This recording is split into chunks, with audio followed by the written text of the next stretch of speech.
পাকিস্তানের একটা ঘটনা, মা যে কেমন মা মুসলমান, ঘটনা শুনলে আপনারা বুঝতে পারবেন। বন্ধুগণ আমার, তারেক জামিল সাহেব উনি ওনার কিতাবের ভিতরে লিখেছেন, এক মা এক মেয়ে বিবাহ হওয়ার কিছুদিন পরে আল্লাহ রাব্বুল আলামিন কয়েক মাস পরে তাকে একটা সন্তান দান করলেন। এরপরে তিনার স্বামী দুনিয়া থেকে বিদায় হয়ে যায়, স্বামীর মৃত্যু হয়ে গেল। কিন্তু সন্তান, ছোট্ট সন্তান, মা চিন্তা করলেন এখন যদি আমি বিবাহ বসি তাহলে তো পরের ঘরের স্বামী সন্তানের দিকে, সন্তানকে, আগের ঘরের সন্তানকে অবহেলা করে, ঠিক কিনা বলেন? শুধুমাত্র সন্তানের চেহারার দিকে তাকিয়ে মুসলমান মা সারাটা জীবন বিধবাকে সে বরণ করে নিল। মা মনের ভিতরে বুক ভরা আশা, সন্তান একদিন বড় হবে, এই সন্তানকে বিয়ে করাবো, সন্তানের বউ, আমার ছেলের বউ আমার সঙ্গে, আমার যেহেতু কোনো মেয়ে নাই, এই ছেলের বউটা আমার খেদমত করবে, মেয়ের মতো আমার কাছে থাকবে। কিন্তু মুসলমান ধীরে ধীরে সন্তান বড় হবার পর সন্তানকে যখন বিয়ে করানো হলো, ওনার কপালে দুঃখের কালো ছায়া মুসলমান নেমে আসলো। মাঝে মধ্যে ছেলের বউয়ের সাথে মায়ের ঝগড়া হয়, মাঝে মধ্যেই ঝগড়া। একদিন সন্তান সারাদিন কৃষকের কাজ করে, চাষা ভুষা মানুষ, বাহির থেকে কাজ করে এসে দেখে মায়ের সাথে বউয়ের ঝগড়া, স্ত্রীর ঝগড়া। সন্তান মুসলমান সহ্য করতে পারে নাই, মায়ের গায়ে আঘাত করতে আরম্ভ করেছে, বৃদ্ধা মায়ের উপর হিংস্র হায়নার মতো ঝাঁপিয়ে পড়ছে।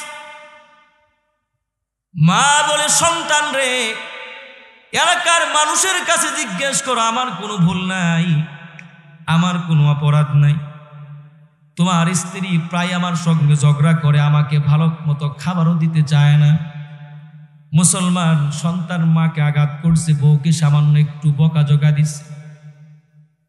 বউ চলে গেছে রাগ করে বাবার বাড়ি। 1-2 মাস হয়ে যায়, ছেলের তো ভালো লাগে না, বউকে আনার জন্য চলে গেছেন শ্বশুরালয়ে, শ্বশুর বাড়ি। বলে, বিবি রে, তোমাকে ছাড়া আমি বাঁচতে পারবো না, আমার সংসার চলবে না, তাড়াতাড়ি করে চলো, আমার বাড়িতে তোমাকে যেতে হবে, নেওয়ার জন্য আসছি। বিবি বলে, না না, তোমার সঙ্গে কোনোদিন সংসার আমি করব না, তোমার বাড়িতে কোনোদিন আমি যাব না, তবে কন্ডিশন আছে, শর্ত হলো একটা, তুমি যদি তোমার মাকে নিজ হাতে হত্যা করতে পারো, নিজ হাতে মেরে ফেলতে পারো, কথা দিলাম তোমার সঙ্গে আমি বাকি জীবন কাটাবো, সংসার করব। জোরে জোরে পড়েন মুসলমান, নাউজুবিল্লাহ। আমার ভাইয়ারা, এই কথা বলবার পর এবার জালেম সন্তান বলে উঠল, বিবি রে, আমি যদি আমার মাকে মেরে ফেলি, এই কথা যদি পুলিশ জানতে পারে তাহলে তো আমার ফাঁসি হয়ে যাবে, আমার মাকেও আমি হারাইলাম, তোমার সঙ্গে আমি থাকতে পারলাম না, সবই তো হারাইলাম, সুতরাং এই কাজ তো আমি করতে পারি না। বিবি বলে, স্বামী আমার, তোমাকে একটা পরামর্শ আমি দিতে পারি, আমার পরামর্শ মতো তুমি কাজ করবে, তাহলে তুমি যে তোমার মাকে মারছো পৃথিবীর কোনো মানুষ জানবে না। বলে, কি পরামর্শ? বিবি বলে দেয়, স্বামী আমার, আপনি যখন এখন বাড়িতে যাবেন, বাজার থেকে কিছু ফল মূল নিয়ে আপনার বাড়িতে যাবেন, আপনার মায়ের মুখে নিজ হাতে খাবার আপনি তুলে দেবেন। রাতের বেলা ছলে বলে কৌশলে আপনার মাকে নিয়ে আপনি আখ খেতে যাবেন, কুসুল খেতে যাবেন। যেই মাত্র আপনার মা আখের বোঝা তুলে দেওয়ার জন্য মাথাটা নিচের দিকে নোয়াইবে, অমনে হাতের কোদাল দিয়ে আপনার মায়ের দেহ থেকে কল্লাটাকে আলাদা করে দিবেন। জোরে বলেন নাউজুবিল্লাহ। জালেম স্ত্রীর পরামর্শ শুনে নিষ্ঠুর সন্তান চলে যায় বাজারে, কিছু ফলমূল ক্রয় করে বাড়ির দিকে রওনা করছে। ভাইরা আমার, গভীর রাত, ঘরের দরজায় গিয়ে নক করছে, মা আমি আসছি। মা ভয় পেয়ে গেছে, আজকেও বুঝি সন্তান আমার উপর আঘাত করবি। মা ঘরের ভিতর থেকে চিৎকার মেরে বলে, সন্তান আমার বাবারে, কোনোদিন এই গ্রামে আমি আর থাকবো না, এই দেশ ছেড়ে আমি চলে যাবো রে বাবা। আমার বিদ্যা হাড্ডি আর সহ্য করতে পারে না, তুই আর আমার গায়ে আঘাত করিস না। সকালটা হতে দে, এই চেহারা আর কোনোদিন তোকে আমি দেখাবো না রে বাবা। সন্তান বলে, না না মা, তোমাকে মারার জন্য আমি আসি নাই। এই কথা বলে ঘরের দরজায় নক করতেছে। সন্তান বলে, মা আমার অপরাধ হয়ে গেছে, ভুল হয়ে গেছে, তুমি আমাকে মাফ করে দিও। মা আনন্দে আত্মহারা, খুশিতে মাতোয়ারা, আমার সন্তান এখন তার ভুল বুঝেছে। মা মুসলমান দরজাটা খুলে দিছে। সন্তান ঘরের ভিতরে ঢুকে নিজ হাতে ফল মূলগুলো খুলে খুলে কমলাগুলো সিলিয়ে সিলিয়ে মায়ের মুখে তুলে দিচ্ছে।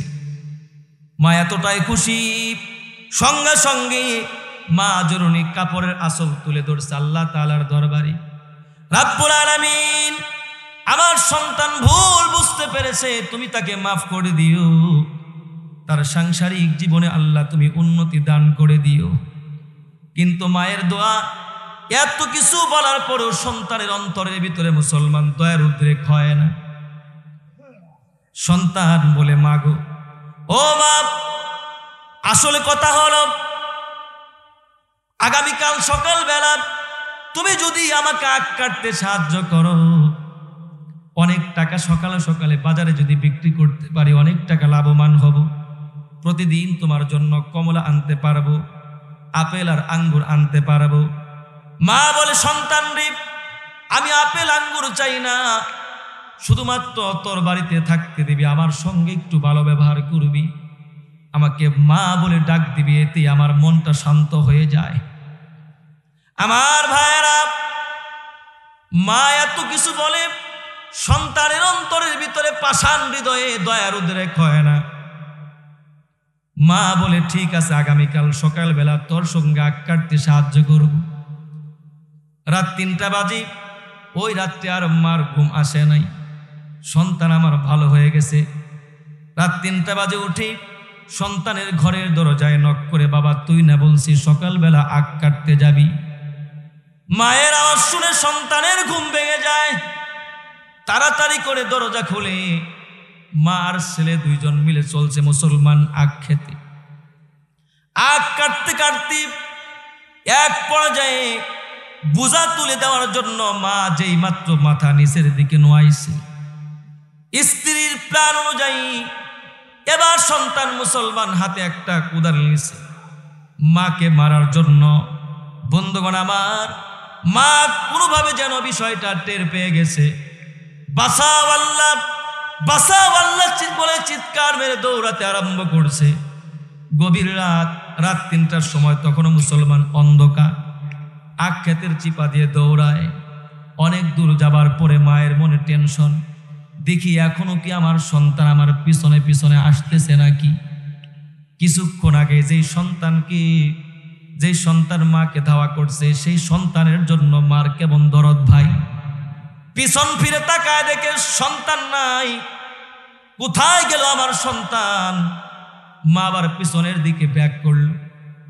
এসে দেখে ভাইয়েরা আমার, যেই জায়গায় সন্তান মাকে মারার জন্য হাতের ভিতরে কোদাল নিয়েছিল, সেই জায়গায় সন্তান কোদাল নিয়ে দাঁড়িয়ে আছে। তার দেহটা একেবারে পাথরের মতো শক্ত হয়ে গেছে।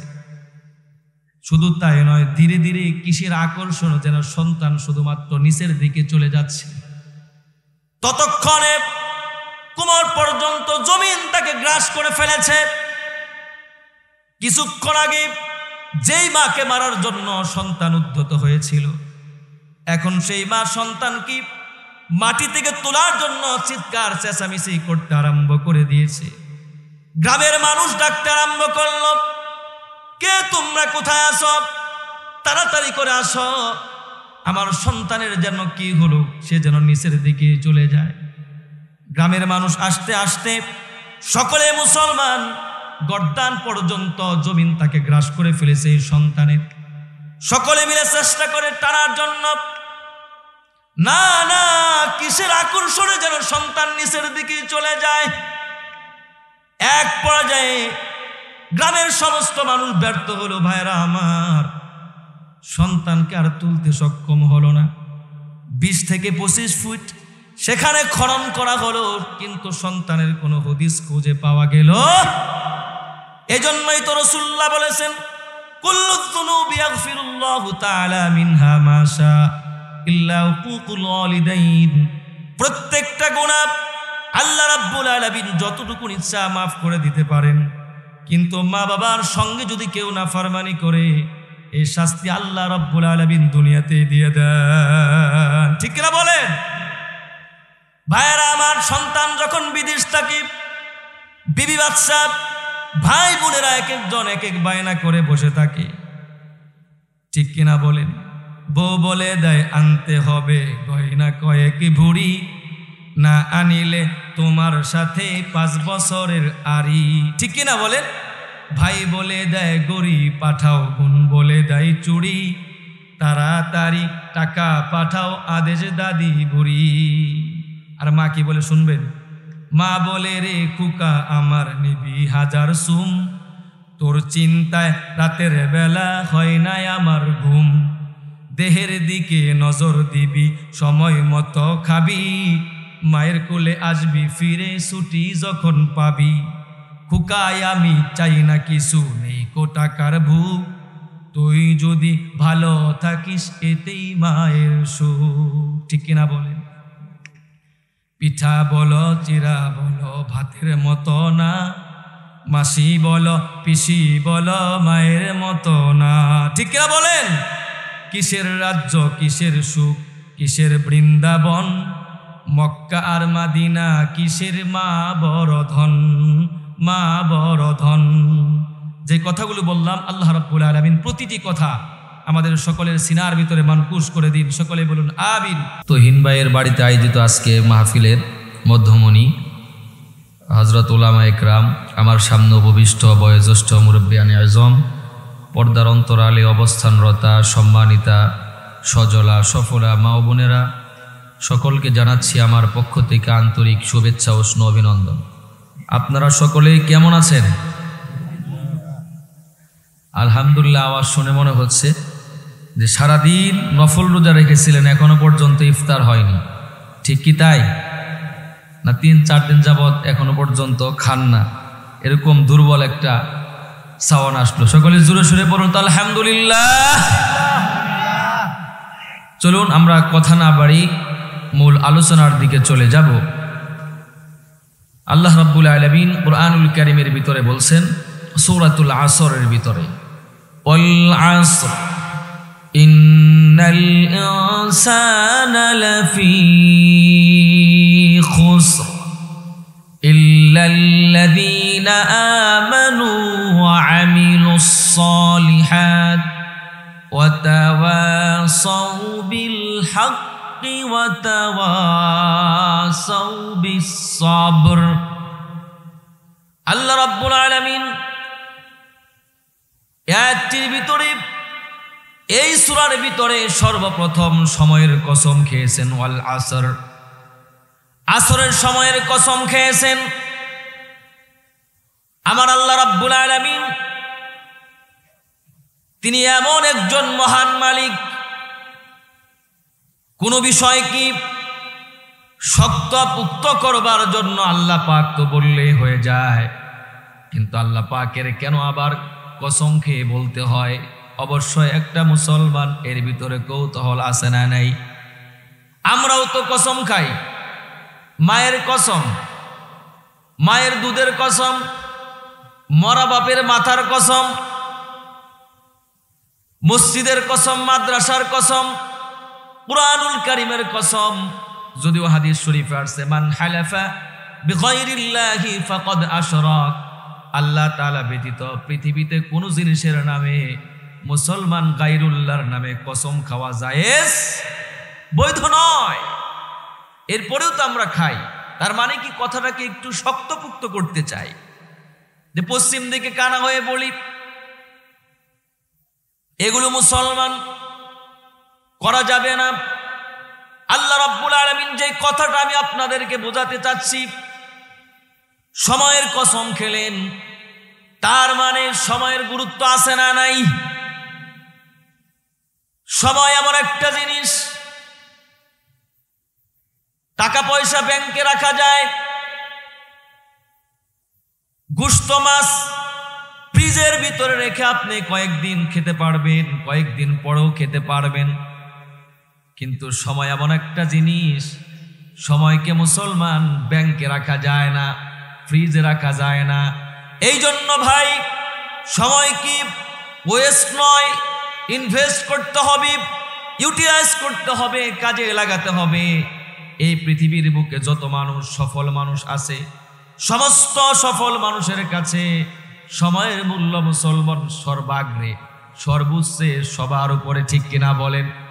যে ব্যক্তি সময়ের গুরুত্ব দিয়েছে, দুনিয়াতেও সে সাকসেসফুল, ভালো একজন বিজনেসম্যান, সে ভালো স্টুডেন্ট, ভালো একজন শিক্ষক। ঠিক তো দ্রুপ মুসলমান সময়কে যে ব্যক্তি মূল্যায়ন করবে, পরকালের জিন্দেগিতেও মুসলমান সে আল্লাহ তাআলার কাছে মূল্যায়িত হবে, আল্লাহ তাআলার কাছে গ্রেট রেওয়ার্ড পাবে, অ্যাওয়ার্ড পাবে, ঠিক কিনা বলেন? এই জন্য সময়ের মূল্যায়ন করতে হবে। অনেক যুবক ভাইয়েরা আছি, আমরা হারাম খুন আলাপ করি, সময় নষ্ট করি, পরনারীর সঙ্গে অনেক যুবক যুবতীরা আছে, পরক্রিয়া সম্পর্কে আছে, মোবাইলে সেটিং করে ডেটিং মেরে সময় নষ্ট করা আছে না নাই? এক যুবক বলে, হুজুর বলতেছে যে আমার মা এমন একজন মা, আমার গার্লফ্রেন্ড যখন ফোন দেয় দৌড়ে আমার মা আমার কাছে ফোন নিয়ে আসে। অবাক হয়ে বলা হলো, ভাই এটা আবার কেমন মা? গার্লফ্রেন্ড ফোন দিলে আবার মা কি কোনোদিন ফোন নিয়ে আসে নাকি? যে তোকে ফোন দিছে, বরং মা তো ঝাড়ু নিয়ে আসা দরকার, ঠিক কিনা বলেন? সে কি বলে, আসলে আসল ঘটনা হলো আমার গার্লফ্রেন্ডের নাম্বার সেভ করছি আমি মসজিদের ইমাম সাহেব লেখা। কি লেখা? মসজিদের ইমাম সাহেব লেখে গার্লফ্রেন্ডের নাম্বার সেভ করছে। এই ফোন যখন মা দেখে মসজিদের ইমাম সাহেব কল দিছে, উপরে লেখা উঠে, দৌড়িয়ে মা নিয়ে যায়। এজন্যই তো মুসলমান আকাম কুকাম যা আছে আমরা করি, দোষ হয় মসজিদের খতিব সাহেবের, দোষ হয় মসজিদের ইমাম সাহেবের, ঠিক কিনা বলেন? আমার ভাইয়েরা, যুবক ভাইয়েরা, গেমিং আসক্ত হয়ে ফ্রি ফায়ার, পাবজি গেম খেলে আমরা অনেক সময় নষ্ট করি। Facebook, YouTube, Netflix, TikTok, Likee ইত্যাদি ইউজ করে যুবক ভাইয়েরা মূল্যবান সময়টাকে কিন্তু নষ্ট করতেছি। শুধু তাই নয়, আজকে দেখা যায় কখনো বিশ্বকাপ ফুটবল, কখনো বিপিএল, কখনো আইপিএল ইত্যাদি, আমরা এগুলো খেলার প্রতি এতটাই মুসলমান আকর্ষণ আমাদের, মনে হয় আল্লাহ রাব্বুল আলামিন আমাদেরকে খেলার জন্যই বানাইছে, ঠিক কিনা বলেন? খেলার জন্য বানিয়েছেন না ইবাদত করার জন্য বানিয়েছে? মালিক তুমি জান্নাতে তোমার কাছে ঘর দিও, আল্লাহ আমার সব ইবাদত কবুল করে নিও। পড়েন, আল্লাহ আমার সব ইবাদত কবুল করে নিও। এই জন্য যুবক ভাইয়ারা আমার, ট্রু ট্রাভেলিং এর নামে যত্রতত্র সফর করে আমরা, ভ্রমণ করে শিক্ষা সফরের নামে আজকাল দেখা যায় অনেক বৃদ্ধ শিক্ষক যুবতী মেয়েদের সঙ্গে গাড়ির ভিতরে ড্যান্স করে, এরপরে মুসলমান তারা শিক্ষা সফরে যায়, আছে না নাই? সময় নষ্ট করা হয়। এরপরে মুসলমান শুধু তাই নয়, নাটক দেখে, সিনেমা দেখি, চায়ের দোকানে আড্ডায় বসে টেলিভিশন দেখে দেখে অনেক বৃদ্ধ বাবাজিরা আমরা সবাই নষ্ট করে, আছে না নাই? যৌন সুরসুরিমূলক উপন্যাস পড়ি, সময়কে আমরা নষ্ট করি। শুধু তাই নয় আমার বন্ধুগণ, আজকাল দেখা যায় অনেক ক্ষেত্রে Valentine's day, happy new year, এরপরে বার্থডে, ম্যারেজ ডে, বসন্ত বরণ, পহেলা বৈশাখ, এগুলো আছে না নাই? এই সমস্ত বিজাতীয় দিবস পালন করে আজকে আমরা যুবকেরা সময়গুলো নষ্ট করতেছি। আখিরাতকে মুসলমান আমরা ভুলে গেছি। ভাইয়েরা আমার, দুনিয়াতে চিরকাল আমরা থাকবো না, মরতে হবে কি হবে না? আমার বন্ধুগণ, এই জন্য পরকালের একটা প্রিপারেশন আমাদেরকে এখন থেকেই নিতে হবে। আখিরাতমুখী চিন্তা ভাবনা করতে হবে, ঠিক কিনা বলেন? আমার মরণ আসিবে কখন কেউ তো জানে না। জানে? আমার মরণ আসিবে কখন কেউ তো জানে না। এই দুনিয়া চিরজীবন থাকার জায়গা না, অন্ধকার কবর যে আমার আসল ঠিকানা। অন্ধকার কবর যে আমার আসল ঠিকানা, ঠিক কিনা? আমার ভাইয়েরা, এই জন্য আসুন সময়ের মূল্যায়ন করি, পরকালমুখী হই। সময়ের মূল্য মুসলমান সেই বুঝবে সারাদিন পরিশ্রম করার পরে, মানুষের বাড়িতে কাজকর্ম করার পরে পারিশ্রমিক যদি না পায়, সেই সময়ের মূল্য বুঝবে, ঠিক কিনা বলেন ভাই? সময়ের মূল্য সেই বুঝবে। 1 মিনিটের জন্য রেল স্টেশনে তার চোখের সামনে রেল ছেড়ে দিল, রেল গাড়িতে উঠতে পারলো না, সেই বুঝেছে সময়ের মূল্য কতটুকুন। একই ক্লাসে পড়ার পরে একজন পরীক্ষায় ফেল করার পর বন্ধুরা সকলেই উপরে চলে যায়, আর একজন নিচের ক্লাসে পড়ে থাকে 1 বছর। আপনি সময়ের মূল্য তাকে জিজ্ঞেস করেন, সময়ের মূল্য কতটুকুন গুরুত্বপূর্ণ, ঠিক কিনা বলেন ভাইয়েরা আমার? এই জন্য ভাই, সময় মতো কাজ করতে হবে।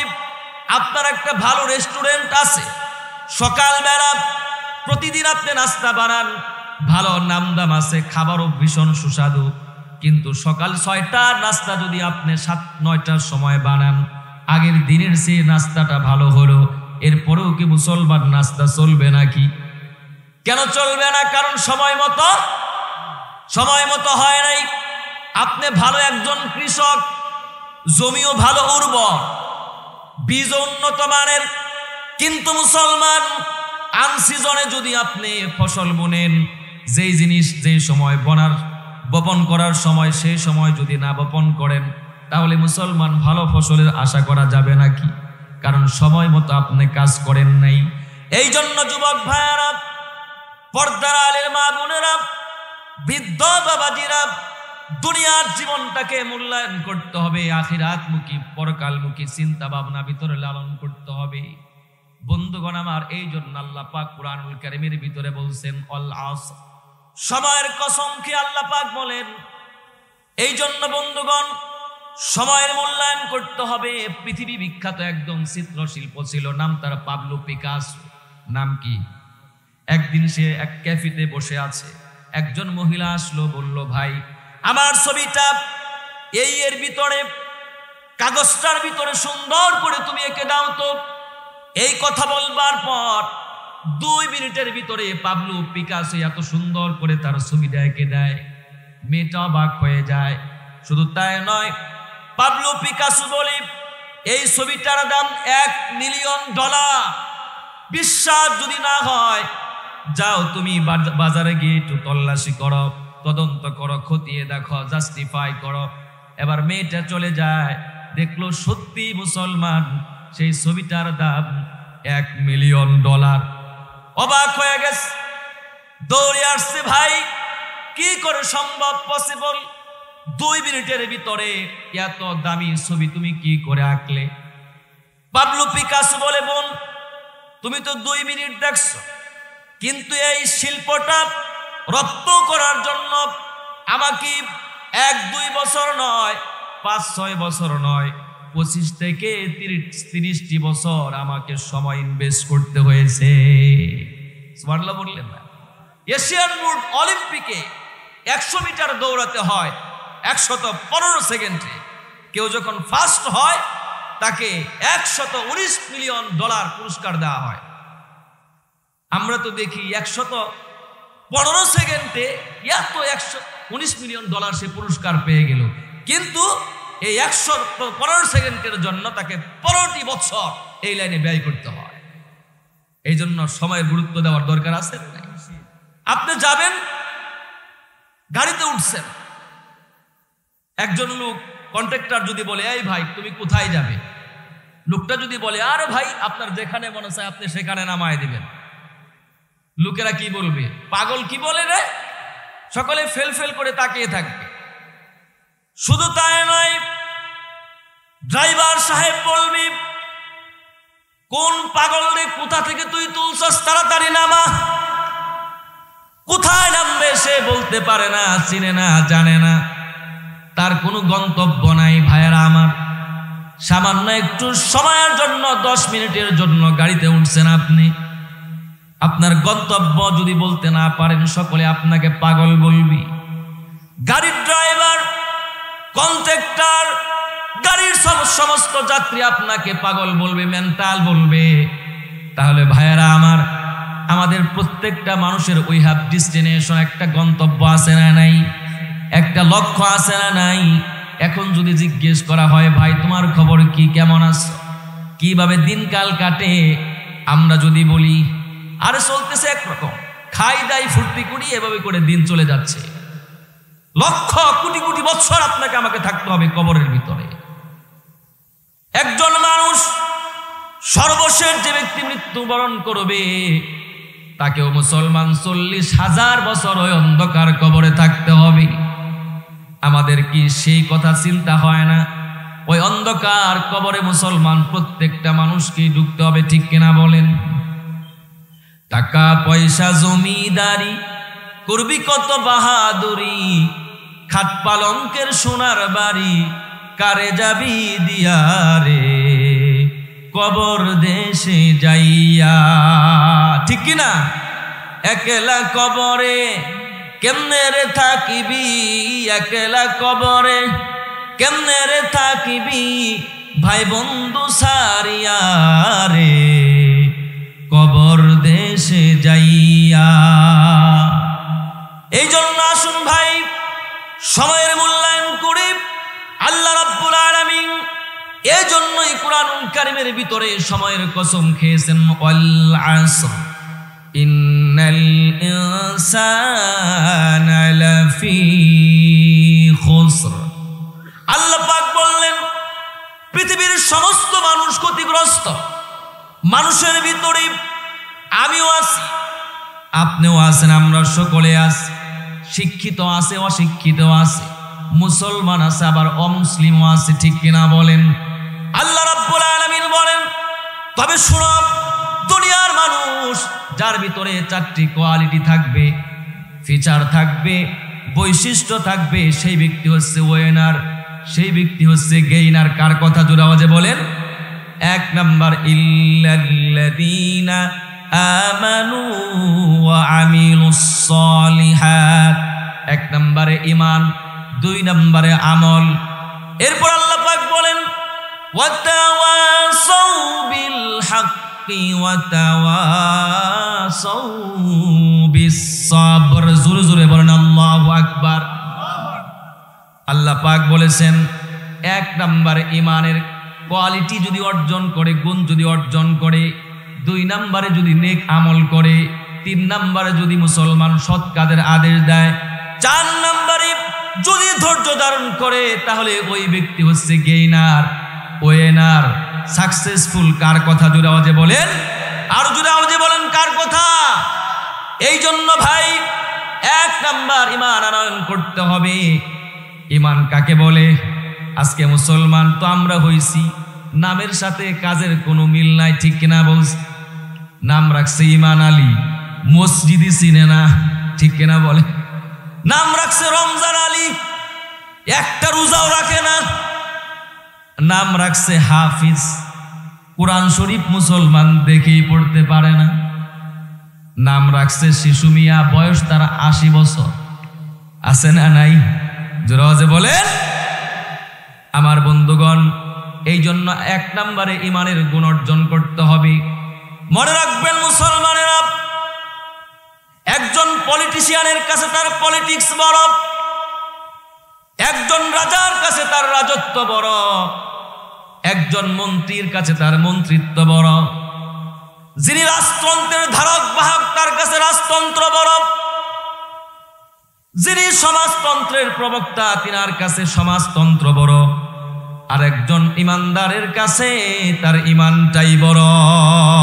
ঠিক কিনা বলেন? এই জন্য একজন ইমানদার যা ইচ্ছে তাই করতে পারে না, যা খুশি তা খেতে পারে না, যেখানে ইচ্ছে সেখানে যেতে পারে না, যেদিকে ইচ্ছে সেদিকে তাকাতে পারে, যেখান থেকে ইচ্ছে সেখান থেকে অর্থ ইনকামও করতে পারে না, আবার যেখানে ইচ্ছে সেখানে সে। কারণ মুসলমান তার জীবনে একটা বাইন্ডিং ঢুকিয়ে দিয়েছেন কে?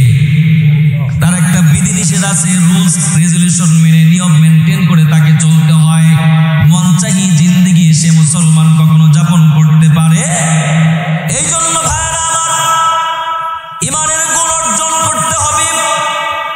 এই যে কালেমা লা ইলাহা ইল্লাল্লাহু মুহাম্মাদুর রাসূলুল্লাহ, বন্ধুগণ আমার, এই কালেমার কত দাম! আল্লাহর হাবিব সাল্লাল্লাহু আলাইহি সাল্লামের একটা হাদিস, বুখারী মুসলিমের ভিতরে হাদিস কানাস, আল্লাহর হাবিব কিয়ামতের ময়দানে মুসিবতের দিন সিজদায় পড়ে পড়ে উম্মতি উম্মতি বলে চিৎকার করতে থাকবেন।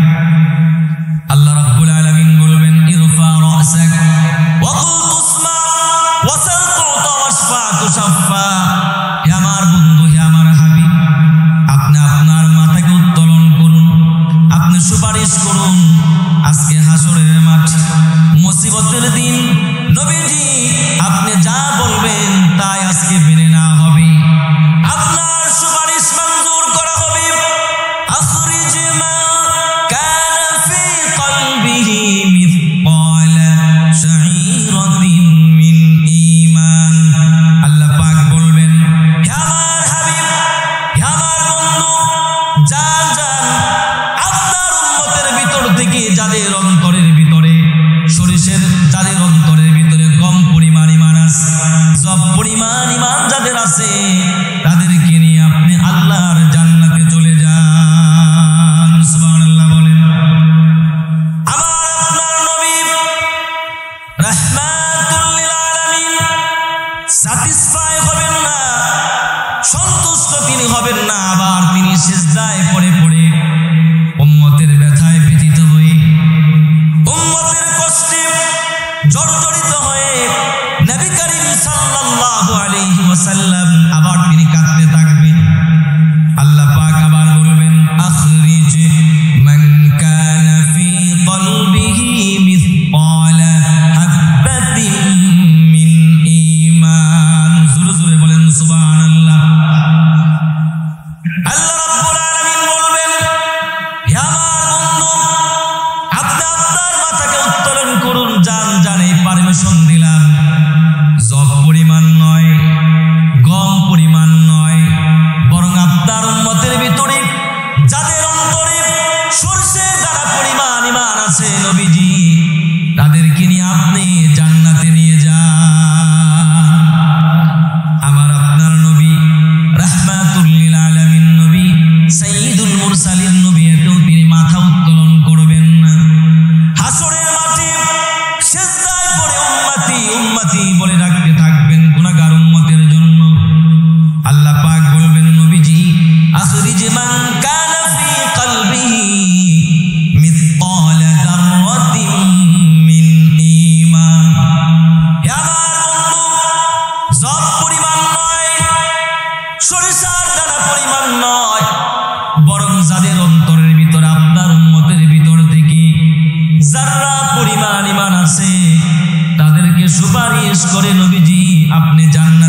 দামি মেয়ে